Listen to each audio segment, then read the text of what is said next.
যতদিন মা বাবা বেঁচে আছে ততদিন বাবার বাড়ি থেকে এভাবেই আসবে।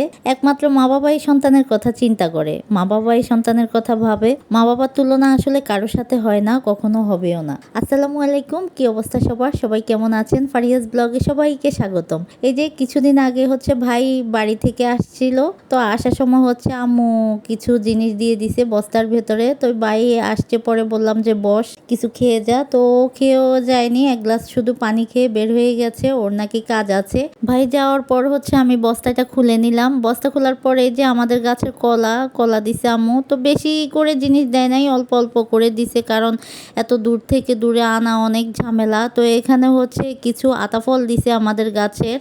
আতাফলগুলো একদম গরমে ভাপে থেতলে গেছে, পাকা ছিল আতাফলগুলো। আর এখানে এই যে আরো কিছু কলা দিছে। তারপরে আম্মু গরুর মাংস রান্না করে দিছে, পলিতে দিছে, কারণ বাসের বক্সে থাকবে তো একদম ভেঙে টেঙে যেতে পারে বক্সে দিলে, এই জন্য পলিতে দিছে। আর এই যে দেখেন আম্মু মাছ পাঠাইছে, ফ্রিজের জিনিস কিভাবে দিছে, একদম শাল পেঁচিয়ে আমার আম্মু দিছে যেন বাসে পানি টানি না পড়ে। এরপরে 2 বোতল সস দিছে আম্মু, সস বানাইছিল, সস দিছে। আর এখানে এই যে আম্মুর পালা মোরগ দিছে, আম্মু মোরগ পালে, অনেক হাঁস মোরগ পালে, তো ওইগুলো জবাই করে দিছে। আর মাছগুলো দিছে দেখেন একদম কেটে ধুয়ে পরিষ্কার করে দিছে। সন্তানের কথা আসলে মা বাবাই ভাবে, মা বাবা ছাড়া আসলে কেউই ভাবে না।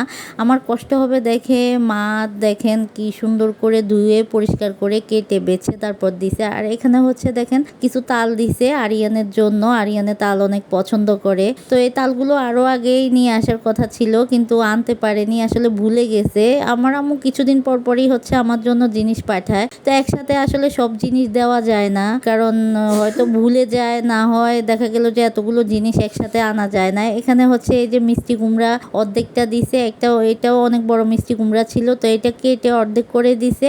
আরেকটা আস্ত মিষ্টি কুমড়া দিছে একটু ছোট থেকে, আসলে ভারী হয়ে যায় বস্তা, আনতে চায় না আমার ভাই, তো জোর করে ওর কাছে দিয়ে পাঠাইছে। কিছু তেঁতুল দিছে, চালতা দিছে। তারপরে এখানে আমাদের গাছের কিছু আম, কাঁচা আম এবার বেশি ধরেনি, তো অল্প কিছু কাঁচা আম দিছে ডাল খাওয়ার জন্য। তারপরে আম্মু সিমের বিচি দিছে, এখানে পোলাও চাল দিছে, কিছুদিন আগেও পোলাও চাল দিছিল, মুরগি দিছিল, হাঁস দিছিল। তো ওই ভিডিওটা আমি এখনো ছাড়িনি, ওই ভিডিওটা এখনো আছে। এখানে এই যে আতপ চাউল দিছে আরিয়ানের জন্য, ও সিন্নি খেতে অনেক পছন্দ করে আতপ চাউলের, এই জন্য দিছে। আর এগুলো এখানে যা যা দেখছেন এগুলো সব আমাদের বাড়ির, আমাদের গাছের ফল সবজি। তারপরে আমার আম্মু মুরগি পালে, হাঁস পালে, ওইগুলো। এরপরে আমাদের পুকুরের মাছ, এগুলো সবই আম্মু দিছে। কিছুদিন আগেও আরও কিছু পাঠাইছিল, তো এখনও পাঠাইছে। তো এই তো আমার ভিডিও যদি ভালো লেগে থাকে লাইক কমেন্ট করে পাশে থাকবেন। আল্লাহ হাফেজ।